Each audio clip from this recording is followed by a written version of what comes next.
Olá, pessoal, tudo bem? Professora Karina, voltando aqui na segunda etapa da matéria de Filosofia do Direito, dando continuidade, lembrando, hein? Na aula anterior nós vimos tradição judaica, grega e romana, partimos aí para a diferenciação entre razão prática e razão teórica, e agora vamos seguir, segue aqui comigo, vamos lá? Vamos seguir aqui em paradigmas filosóficos, sociológicos e jurídicos, ok? Vamos lá?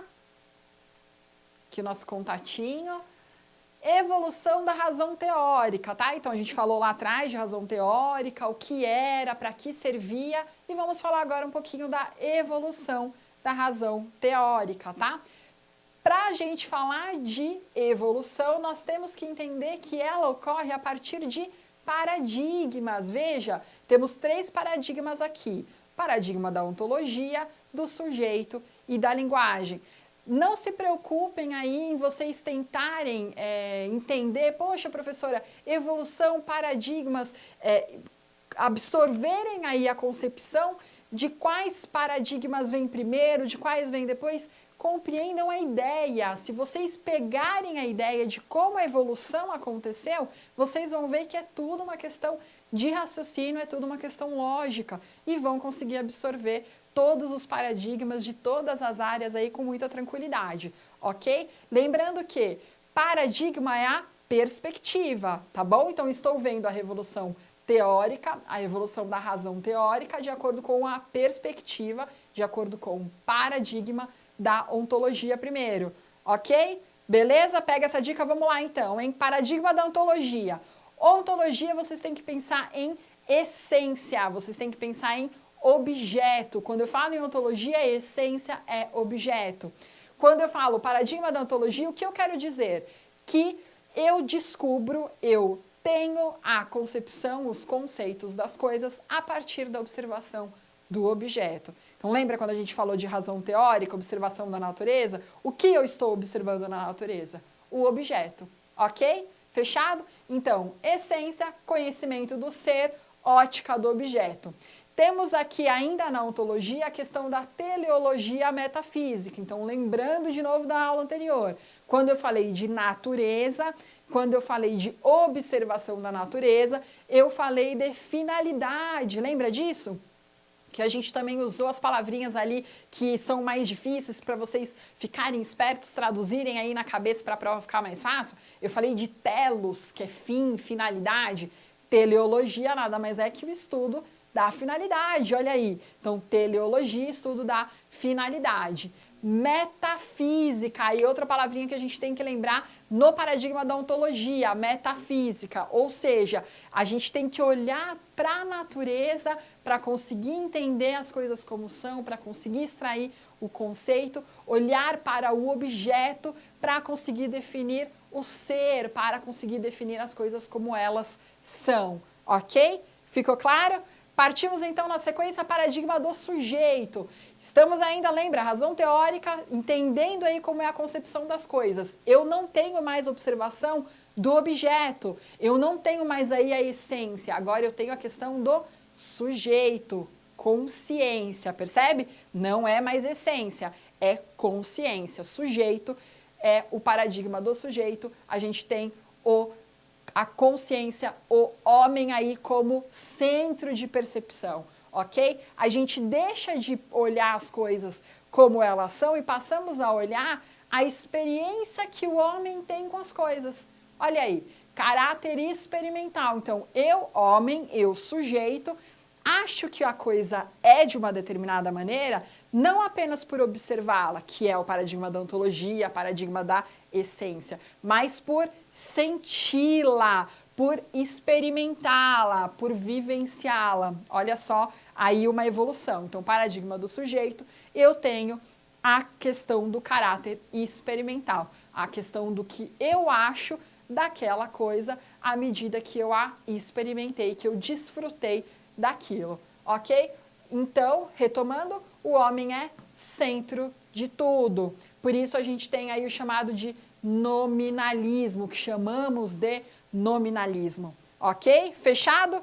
E por último, o paradigma da linguagem, nós temos a comunicação no centro de tudo, o consenso como fonte aí da razão teórica.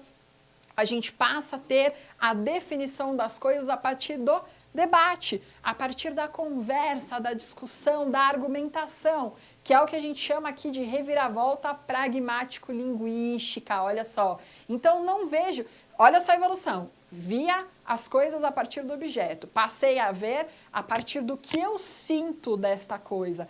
Com a linguagem não é mais eu, somos nós. Então, eu acho dessa coisa uma determinada... Eu penso dessa coisa uma determinada... tenho uma determinada sensação. O meu colega, a pessoa com quem eu estou conversando, sente deste mesmo objeto outra coisa, outro sentimento, outra textura, outra finalidade. Ou seja, a partir da linguagem, a partir do consenso, temos o resultado, temos o conceito deste objeto. Você percebe? Então, antes era só olhando, depois sentindo e depois um debate desses sentimentos, um consenso do que aquela coisa representa. Ok? Para vocês gravarem, tá? Não guardem isso como conceito, mas para vocês gravarem os paradigmas, pensem em comida. Gordo gosta de dar exemplo de comida, hein? Então, vamos comer aqui, ó. Comer uma maçã, pá. Antes de comer a maçã, olhou a maçã, paradigma do objeto, estou observando o objeto. Comi a maçã, maçã gostosa, tal. O gordo sempre acha tudo gostoso. Comeu a maçã, maçã gostosa, tal. Então, o que eu acho da maçã, o que eu senti da maçã, passou na minha língua, paradigma da linguagem. Percebeu? Objeto, comi. Sujeito, passou na minha língua, linguagem. Tranquilo, né? Não tem como não lembrar, ok? Seguindo, então, a evolução da razão teórica, passamos para a evolução da razão prática. Da mesma forma, vamos trabalhar 4 paradigmas, hein? Estávamos em 3 paradigmas, agora vamos para 4 paradigmas. Temos o paradigma da ética teleológica, lembra? Teleologia, finalidade. Paradigma da ética teológica, paradigma da moral deontológica e paradigma da moral pós-convencional, ok? Primeiro, paradigma da ética teleológica. Lembra, teleologia, fim, telos, finalidade, ou seja, tudo que eu avalio da ação humana, eu vejo de acordo com a sua finalidade, de acordo com o seu fim. Aquela ação praticada pelo homem, ela foi justa? Qual é o parâmetro para eu decidir, para eu chegar ao resultado dela ser justa ou não? A finalidade. Lembra da máxima? Os fins justificam os meios? Olha aqui ela, tá? Teleologia. Os fins justificam os meios. Eu digo se uma ação é ou não justa a partir da sua finalidade, ok?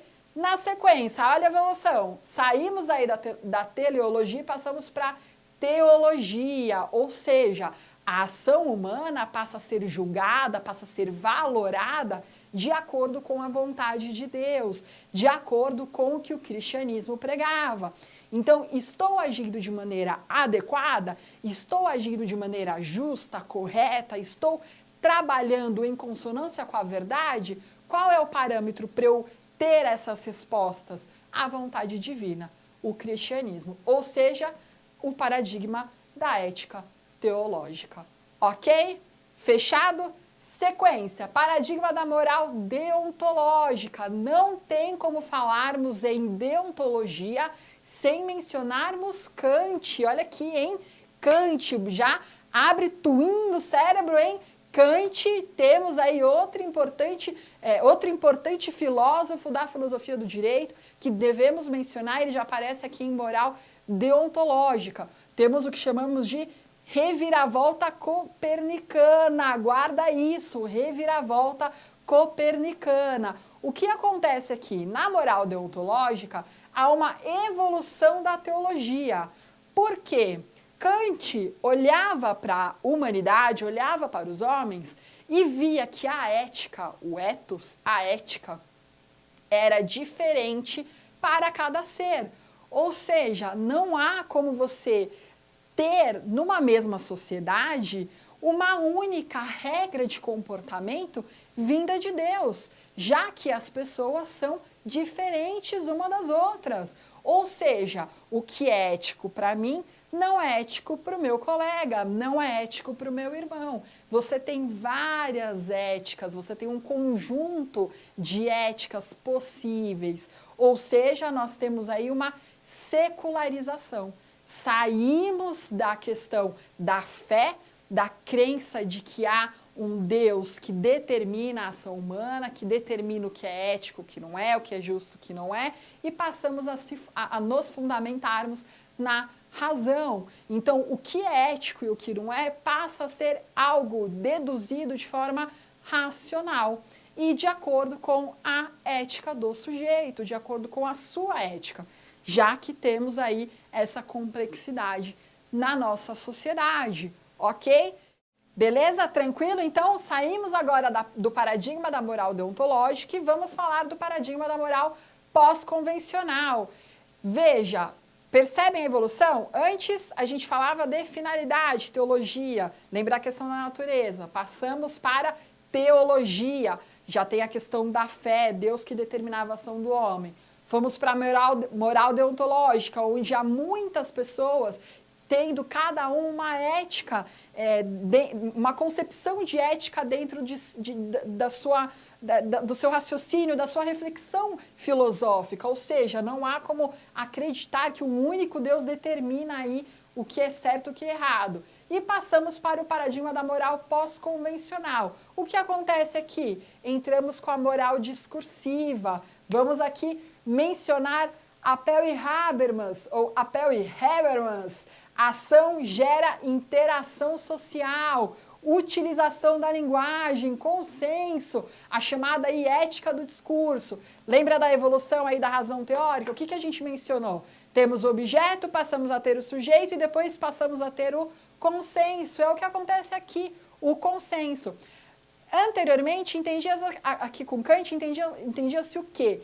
Que a ética ela era diversificada, ou seja, a minha ética é diferente da sua.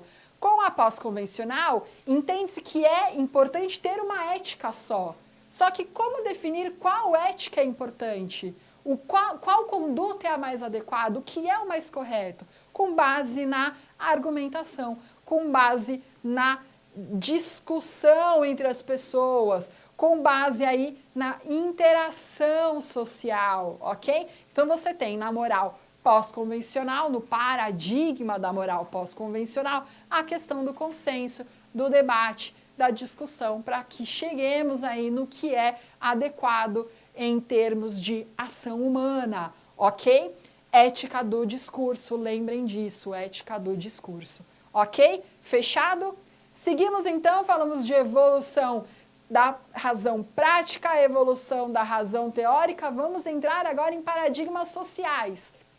Pensa o seguinte, hein? A professora já falou isso na aula passada. O que vocês têm que compreender? Quando falamos de evolução teórica, falamos o seguinte: eu parti da natureza, depois parti do sujeito e cheguei na linguagem. Percebe que quando falamos de evolução prática, iniciamos no objeto, saímos para o sujeito e terminamos na linguagem? Vocês viram que segue paralelo? Porque são questões paralelas, não são questões sequenciais, são paralelas. Então, quando chegamos aqui nos paradigmas sociais, vocês vão ver a mesma evolução, prestem atenção nisso. Então, vamos lá. Paradigma da teleologia. Olha aí, repetindo teleologia de novo. Physis, natureza, telos, finalidade, socialização natural, essência humana. O que o paradigma da teleologia quer dizer? O sujeito, enquanto sociável, enquanto parte de uma sociedade, tem em seu íntimo a plena essência, a plena natureza de se socializar. Ele não se socializa por conta de uma determinação, não, ele se socializa porque é da sua natureza fazê-lo. É da sua essência fazê-lo, percebe? Não tem nenhuma intenção, é dele. Ele faz quase que como uma questão biológica. Ele chega se socializando, ele nasceu para isso, percebe? É algo muito natural. Quando passamos para a antropologia, já temos uma evolução desse conceito, onde entendemos que o homem ele se socializa porque ele tem interesse em contratar entre as pessoas, contratar entre si, fazer contratos uns com os outros, ok?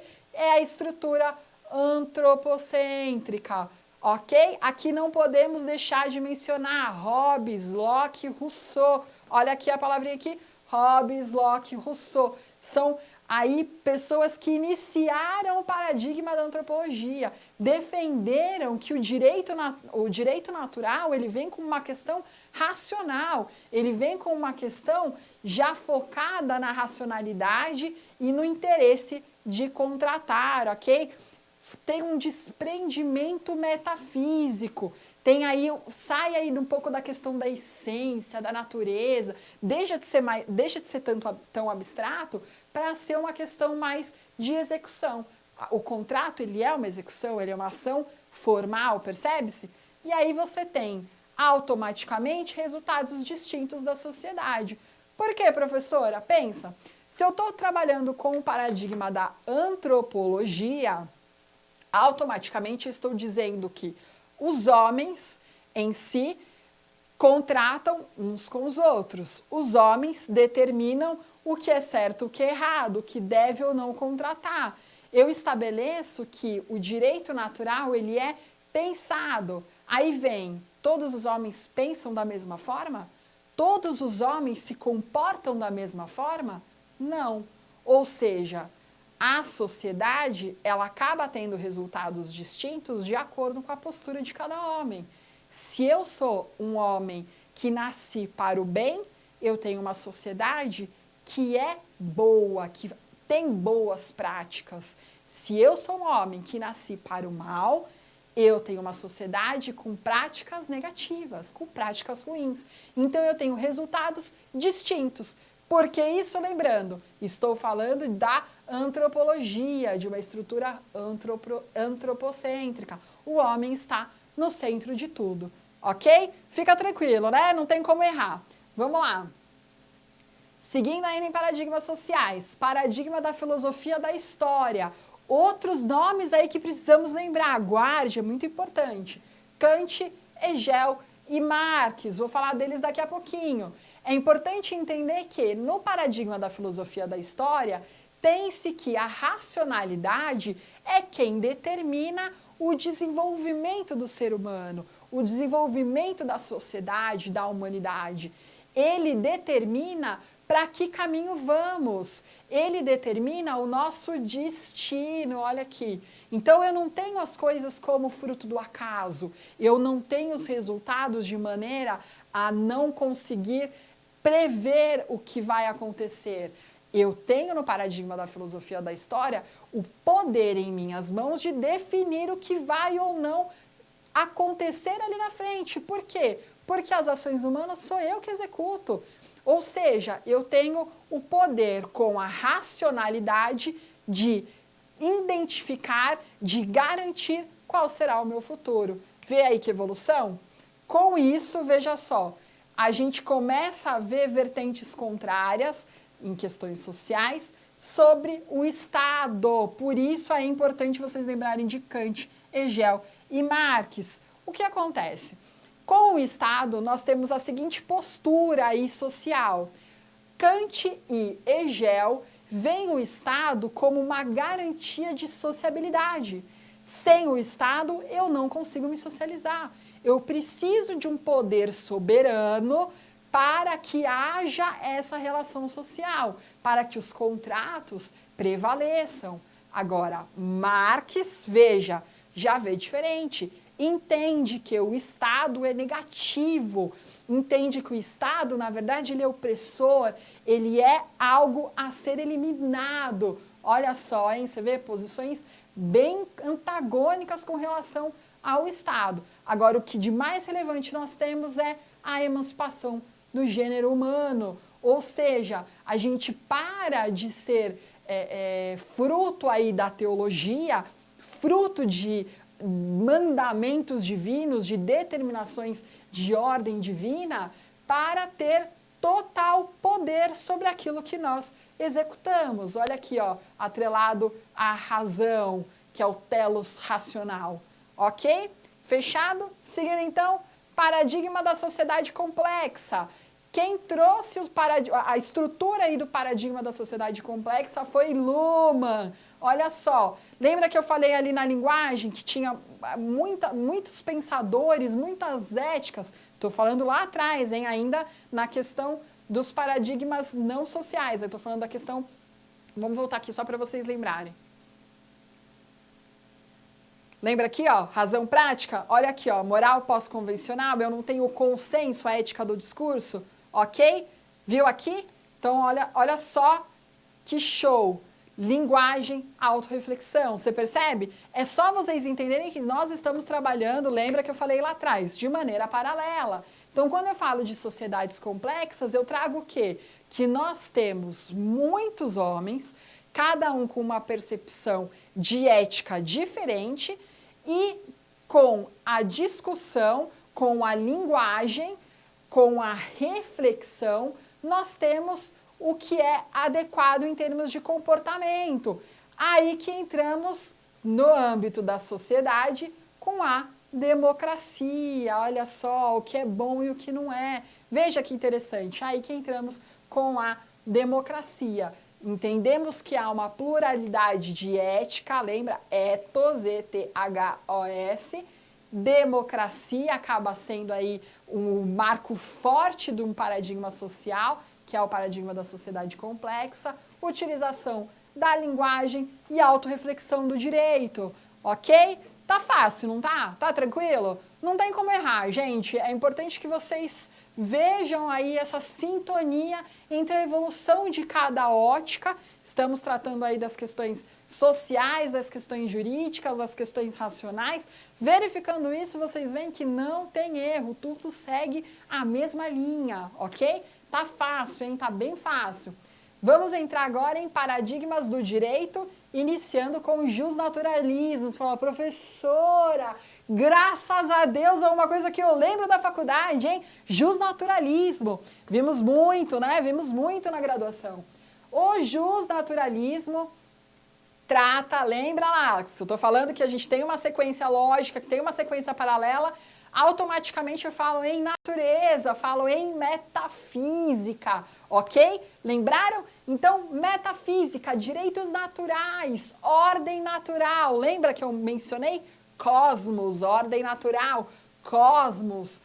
Tudo está em ordem na natureza. Então, tudo acontece de maneira ordenada, de maneira justificada dentro de uma ordem da natureza, tudo com finalidade, tudo com uma ordem natural das coisas, com um motivo para aquelas coisas acontecerem. Você vê a importância? Com isso, a gente tem o direito natural, ou seja, o direito natural é aquilo que me é garantido sem ninguém precisar determinar, sem ninguém precisar dizer que eu tenho direito. É um direito natural, é um direito eterno, desde sempre. O meu direito à vida, alguém precisa colocar numa lei que eu tenho direito à minha vida? Percebe? Eu não estou tratando aí de um direito natural, o direito à vida não é um direito natural? Olha aqui que legal, ok? Então, justnaturalismo, lembramos ali desde o início da nossa graduação, mencionando aqui, vendo um pouquinho do direito já na filosofia, tá melhorando agora o estudo, hein? Passamos então para o positivismo jurídico. O positivismo jurídico nada mais é do que uma antagonia ao justnaturalismo. Ele não quer saber de normas que não estão escritas. Ele não quer saber de ordem, de racionalidade, não.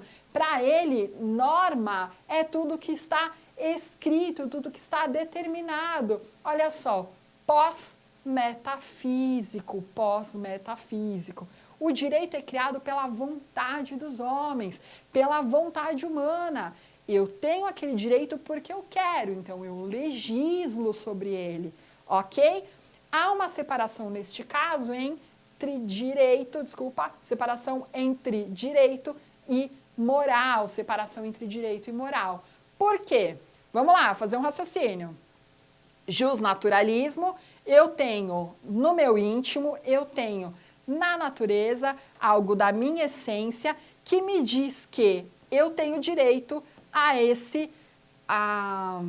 esses direitos, ok? Desculpa, eu tenho direito a esses direitos, ou seja, a minha vida pertence a mim, a minha integridade pertence a mim. Ou seja, o direito, ele está muito atrelado com a moral.